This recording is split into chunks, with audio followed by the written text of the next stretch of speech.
buenos días y primero de todo quería dar las gracias y mi enhorabuena al Departamento de Composición por la organización de este mini congreso de teoría histórica y crítica de la arquitectura, en especial a sus directores, al comité científico y a su coordinador. Un departamento del que tengo, habría que decir, muy buenos recuerdos, ya que yo mismo realicé mis estudios de doctorado en esta universidad y también en este departamento, el Departamento de Composición, ya hace 10 años, en 2006. En mi presentación yo voy a hablar de esos primeros años de formación, sobre todo de Robert Venturi, previos a la publicación del libro de Complejidad y Contradicción en el año 66, así como de su particular relación con la historia. El primer artículo escrito por Venturi como arquitecto fue de Campidoglio, A Case Study, publicado en la revista Architectural Review en el año 53. En este breve escrito, Venturi analizaba favorablemente la intervención de Miguel Ángel en el área capitolina y expresaba el devastador efecto que el monumento a Vittorio Emanuele II ejercía sobre el conjunto. Este ejemplo histórico, además de resaltar la responsabilidad que tiene el arquitecto frente al paisaje circundante, mostraba dos diversas maneras de intervenir en el paisaje urbano. Una primera, inclusiva, la de Miguel Ángel, al querer establecer relaciones formales y espaciales con su entorno, y una segunda, excluyente, la del monumento a Vittorio Emanuele II, al desarrollar un diseño totalmente ensimismado y autónomo. El análisis del Campidoglio era uno de los casos de estudio que Venturi había incluido en el proyecto de final de máster presentado en la Universidad de Princeton en el año 50, por tanto 3 años antes respecto al artículo en Architectural Review, titulado Context in Architectural Composition. El proyecto estaba dividido en dos partes claramente diferenciadas. Una primera parte teórica, donde se analizaban ejemplos históricos relacionados con el paisaje urbano, y una segunda parte práctica, donde se aplicaba esta argumentación teórica a un problema específico de diseño. El objetivo de este trabajo de máster era el de demostrar la importancia que tiene el entorno sobre un edificio, ya que este entorno afecta a la percepción del observador. La argumentación teórica giraba alrededor de dos premisas. El contexto, la primera de ellas era el contexto, es lo que da a un edificio expresión y significado, y por tanto un cambio en el contexto implica un cambio en la expresión y en el significado. Todo este contenido teórico se justificaba a través de una serie de casos de estudios seleccionados previamente, muchos de ellos relacionados con la ciudad de Roma, ya fuese pues la Fontana di Trevi, la Piazza de San Ignacio, la iglesia de Santa Trinità, el Campidoglio o el mismo Panteón en la parte superior. Estos análisis previos llevaban finalmente a un problema práctico que consistía en el diseño de una capilla para una academia episcopal. El proyecto de máster centraba la atención en el espacio exterior, ya que la intención de Venturi era la de volver a recuperar la tradición de diseñar los edificios desde fuera hacia adentro, en un momento en que la arquitectura exclusivamente se proyectaba desde dentro hacia afuera. Una de las fuentes teóricas clave de este trabajo fue el descubrimiento meses antes de algunos textos relacionados con la psicología de la Gestalt. Para Venturi, las teorías de la Gestalt poseían una inmediata aplicabilidad a la arquitectura, ya que por un lado dotaban al arquitecto de unas nuevas herramientas para analizar el contexto arquitectónico, también proporcionaban un preciso vocabulario aplicable a temas arquitectónicos, así como conferían una serie de leyes perceptivas extrapolables a la arquitectura, ya fuese la ley de similitud, la ley de proximidad, de continuidad, de simetría y orden o de figura y fondo. En aquellos años de posguerra, el diseño del espacio exterior fue un tema creciente en los Estados Unidos, donde el rápido y caótico crecimiento urbano, alimentado por la especulación, estaba produciendo estragos en las ciudades americanas.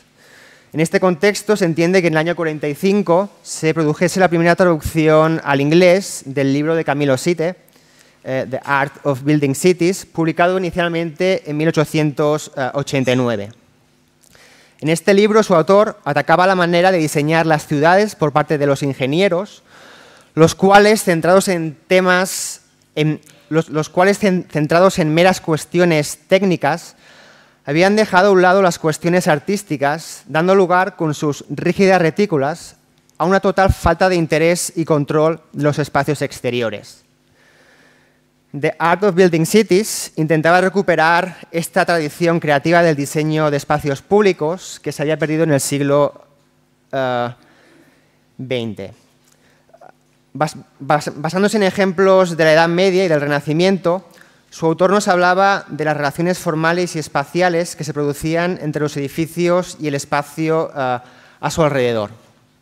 El énfasis se ponía en las plazas públicas y nos mostraba cómo se podrían conseguir efectos artísticos mediante la acentuación del carácter cerrado, la manipulación de las formas, la inclusión de irregularidades o la articulación de diversas agrupaciones.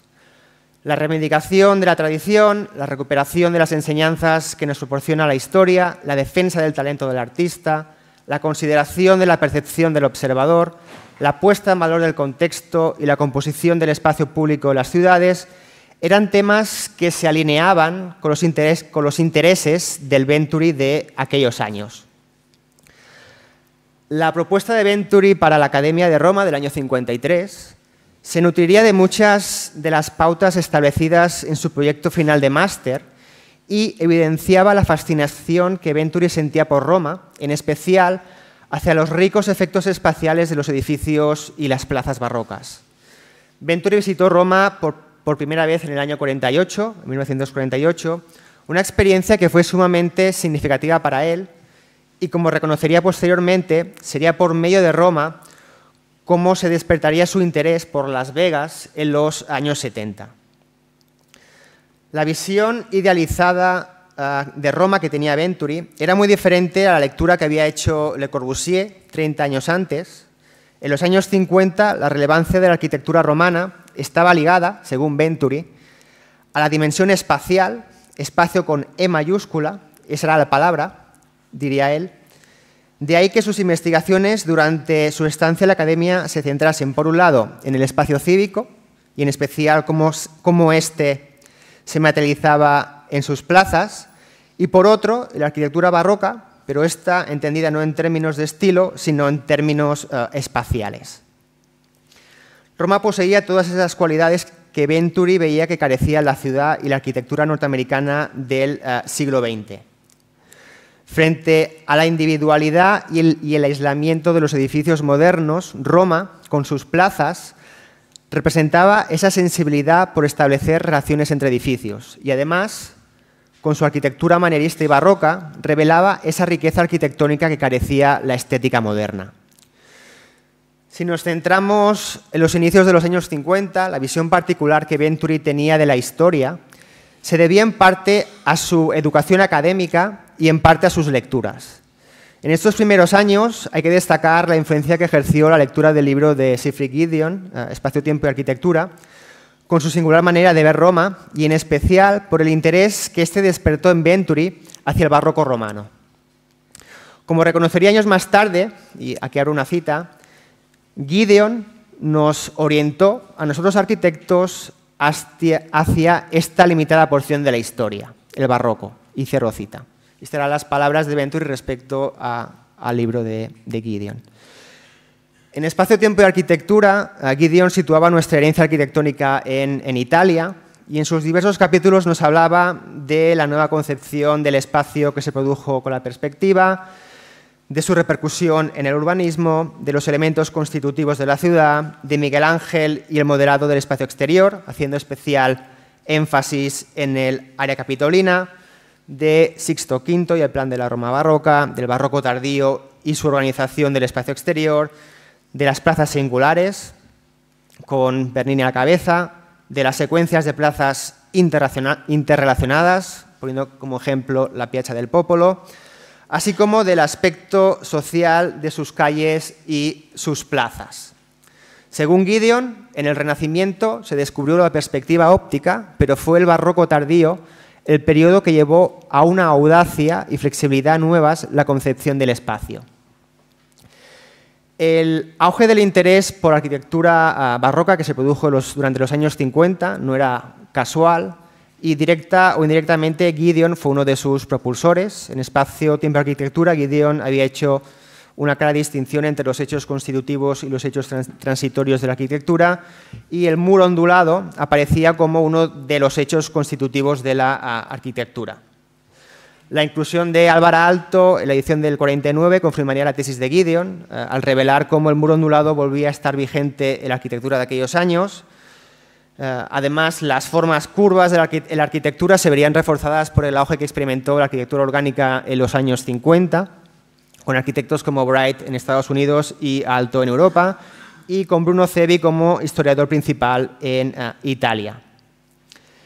Esto crearía un ambiente intelectual que daría pie a libros como el de Gillo Dorfles, Barroco nell'architettura moderna, del año 51. En este periodo de resurgimiento de las teorías espaciales y del estilo barroco, la influencia que pudo ejercer el libro de Gideon en Venturi es patente, pero su repercusión fue muy diversa a la recibida por otros arquitectos norteamericanos, especialmente aquellos formados en la Universidad de Harvard. Venturi se había formado en Princeton y él mismo se consideraba producto del departamento de arquitectura de esa universidad. Dos figuras clave de ese departamento que influyeron en su educación de manera decisiva fueron, por un lado, Jean Labatut, un arquitecto formado en la École de Beaux-Arts de los años 20, y Donald Drew Egbert, un historiador especializado en arte medieval, pero con intereses en la tradición francesa de la École.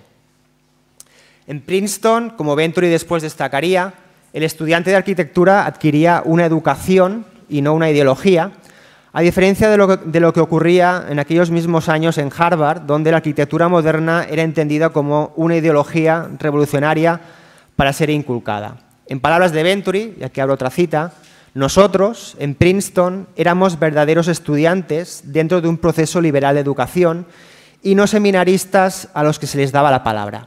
Cierro cita.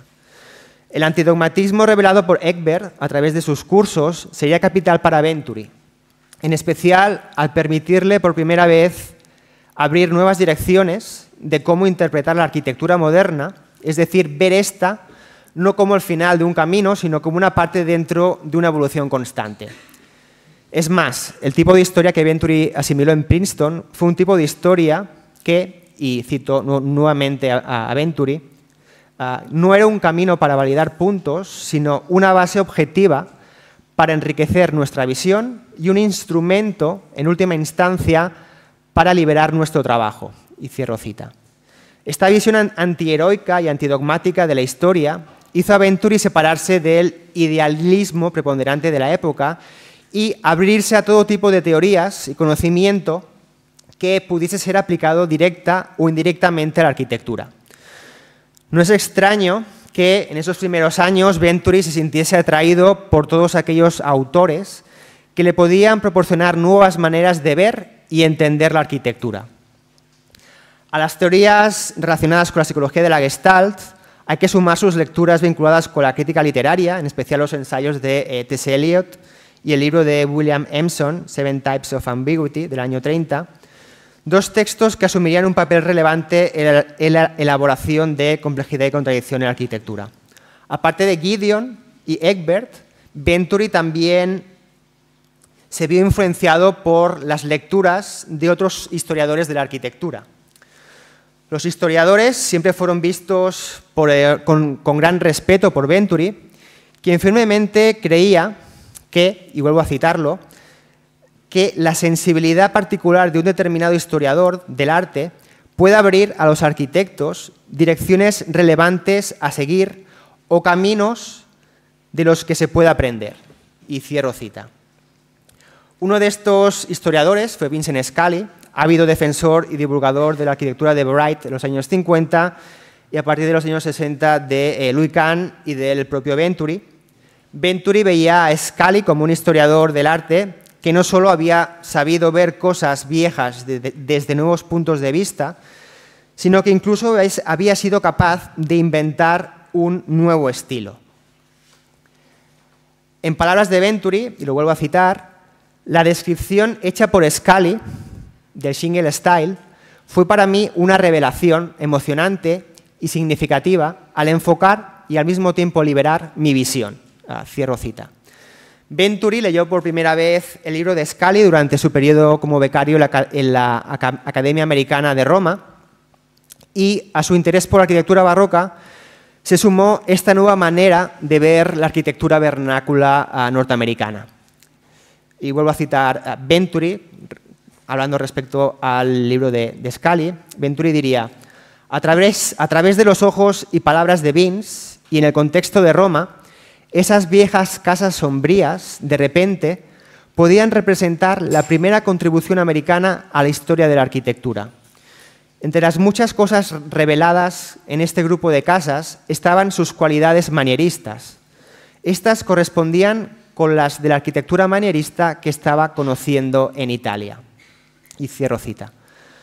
La superposición de estos dos hechos, en este particular momento formativo de su vida, llevó a Venturi a encontrar una identidad americana a través de la absorción del patrimonio europeo, así como iluminar sus percepciones sobre complejidad y contradicción en arquitectura.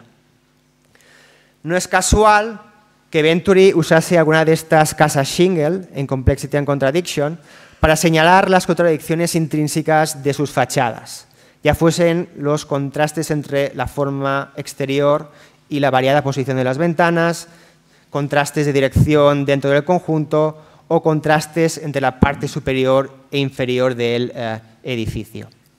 Si bien el proyecto para la Pearson House del año 57 mantenía todavía influencias kahnianas, con sus espacios servidos y espacios servidores, el proyecto para la Beach House del año 59 marcaría el camino a seguir a Venturi y el libro de Scully habría sido su claro instigador.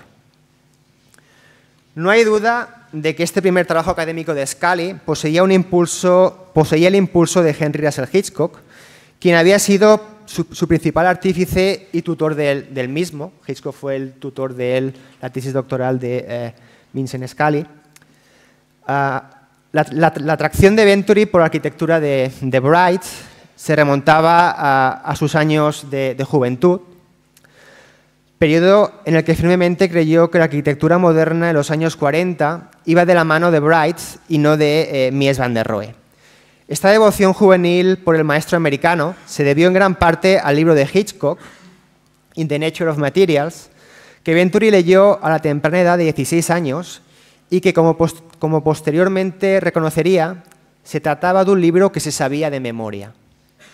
Si bien Venturi se sentiría más atraído hacia arquitectos norteamericanos como Thomas Jefferson, Frank Furness o Henry Hobson Richardson, Bright siempre mantendría para Venturi, el estatus del mejor arquitecto americano de todos los tiempos, pero con la coletilla, pero no del nuestro. El refinado ojo analítico de Hitchcock debió abrir los ojos a un joven Venturi, ya que a diferencia de Gideon, para Hitchcock los aspectos puramente estéticos destacaban por encima de los técnicos y funcionales. Las descripciones visuales de Hitchcock abordaban la totalidad del edificio, ya que no solo se centraban en temas relacionados con la composición formal, la composición espacial, las simetrías y asimetrías, etc., sino también y sobre todo en todo tipo de detalles que, aun teniendo un papel insignificante, asumían un papel clave en la percepción global del edificio.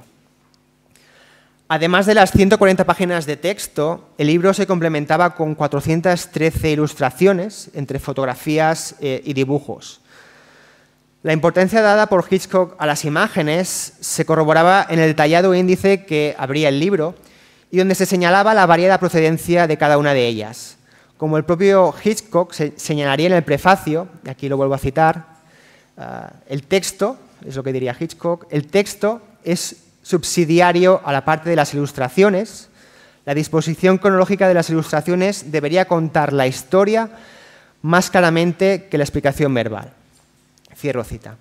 Esta enorme importancia dada por Hitchcock a las imágenes, a lo específicamente visual, es sin duda una característica que Venturi explotaría a lo largo de su carrera profesional. No es extraño, por tanto, que en Complejidad y Contradicción recurriese a la obra de Bright y en concreto a muchas imágenes del libro de Hitchcock para refrendar sus teorías. La visión histórica de Venturi era la misma que la de Hitchcock, como así lo expresaría en Complejidad y Contradicción al incluir una cita de Hitchcock que decía, y abro comillas, cuando hoy reexaminamos este u otro aspecto de los edificios antiguos, no es con la idea de copiar sus formas, sino más bien con la esperanza de enriquecer nuevas sensibilidades que son totalmente el producto de nuestros días. Cierro cita. Otro historiador de referencia para Venturi en esos años fue Nikolaus Pevsner, y en especial su libro An Outline of European Architecture, del año 43. El libro de Pevsner había sido una de esas primeras publicaciones que había dado una importancia relevante al espacio arquitectónico en los años 40. Como el autor señalaría, los diversos capítulos del libro exponen el desarrollo de la arquitectura europea como historia de la expresión y principalmente de la expresión del sentido de lo espacial. La relevancia que tenía este texto para Venturi se hace patente en el curso que dio en los años 60 en la Universidad de Pensilvania. Además de incluirlo en la bibliografía, Venturi iniciaba la clase dedicada a las ideas de espacio leyendo la introducción de An Outline of European Architecture, donde su autor diferenciaba entre construcción y arquitectura. Para Pevsner, el término arquitectura era exclusivo de aquellas construcciones proyectadas con el propósito de suscitar una emoción estética. A lo largo del libro, Pevsner se centraba en el análisis de unos cuantos edificios concretos para ilustrar la evolución de un determinado estilo en un determinado país europeo. Esta limitación en cuanto al número de edificios le permitía profundizar en el análisis de cada una de las obras seleccionadas, dando un mayor énfasis a cuestiones de carácter estético por encima de otras consideraciones. Aún y la importancia dada al espacio arquitectónico, Pevsner destacaría también el trabajo en superficies y volúmenes. A la tridimensionalidad espacial se sumaba, por tanto, la bidimensionalidad superficial y la tridimensionalidad volumétrica, como tres posibles maneras de despertar emociones estéticas. Esta enorme importancia dada a cuestiones estéticas se reflejaba en el destacado rol que asumían las ilustraciones, las cuales fueron aumentando en las sucesivas ediciones. De la primera edición, con solo 60 ilustraciones, se había pasado a más de 600 en la edición de 1960, muchas de ellas inéditas y dedicadas al barroco alemán. Este interés por los valores arquitectónicos y su apreciación a través del análisis estético de los edificios sería la metodología a seguir por Venturi en Complejidad y Contradicción, quien utilizaría varias de estas imágenes para ilustrar sus teorías.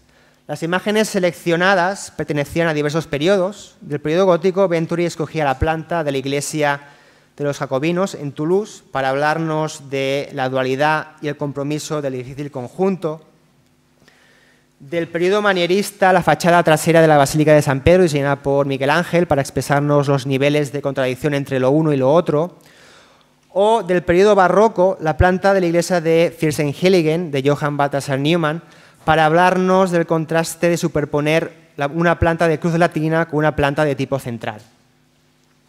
En este caso particular, Venturi haría referencia explícita a las palabras de Pevsner, quien según Venturi, y aquí vuelvo a citar a Venturi, ha contrastado vívidamente esta serie de cúpulas que están distorsionadas y sobrepuestas en la planta de cruz latina. Cierro cita. No es extraño que Venturi se fijase en las plantas del libro de Pevsner, ya que éste había indicado la enorme importancia de estas al señalar que no hay libro de arquitectura que pueda ser exitoso sin plantas. Esta actitud inclusivista de Venturi le llevó a valorar libros que interpretaban un mismo periodo arquitectónico desde puntos de vista opuestos.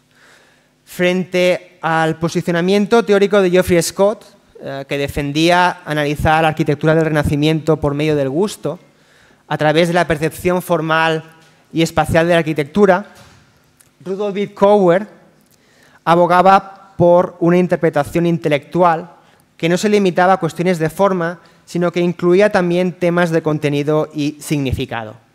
Frente a los planteamientos subjetivos del primero, la aproximación científica del segundo. Este fenómeno de lo uno y lo otro le permitiría a Venturi liberarse de todo posible dogmatismo teórico, propiciándole una percepción más viva y rica de la historia. Estos dos últimos ejemplos confirman la predisposición de Venturi hacia todos aquellos historiadores que abrieron nuevas maneras de ver y entender la arquitectura, inclusive desde posiciones antagónicas. Una lista de historiadores que se podría extender a otros muchos, en especial a todos aquellos que fueron incluidos en sus cursos de arquitectura de mediados de los años 60. Esto en concreto es un documento del archivo de Robert Venturi y Denise Scott Brown en la Universidad de Pensilvania, al que tuve acceso hace un año, y donde estuve consultando el temario de las clases que daba Venturi desde el año 62 hasta el año 65, y donde se pueden ver un poco los autores que he ido citando. Por un lado, Gideon, Camilo Sitte, Frank J. Wright, Geoffrey Scott, Rudolf Bidkauer o aquí en la esquina Nikolaus Pessner. Estos son algunas de sus clases. Por ejemplo, su segunda clase era sobre el lugar, y donde aparecían esta temática del contexto y la psicología de la Gestalt. O otro ejemplo, esta clase sobre ideas del espacio, donde aparecía Pessner, Scott, Gideon, Cebi, Bright y Louis Kahn. Y estos serían los apuntes, las notas de Venturi que daba en esas clases. En resumen, Venturi quiso y supo aprender de la historia. Esta actitud con la historia fue la misma que mantuvo con los arquitectos, como así quedó reflejado al hablarnos de su relación con Louis Kahn. Venturi se consideró siempre un verdadero estudiante de Kahn, pero no entendido, como puntualizaría él, como un seguidor, sino como un estudiante que evolucionó de él y de su trabajo, un estudiante que fue liberado por él en lugar de ser convertido por él. No hay duda de que esta fue la filosofía vital que guió a Venturi durante toda su carrera. Gracias.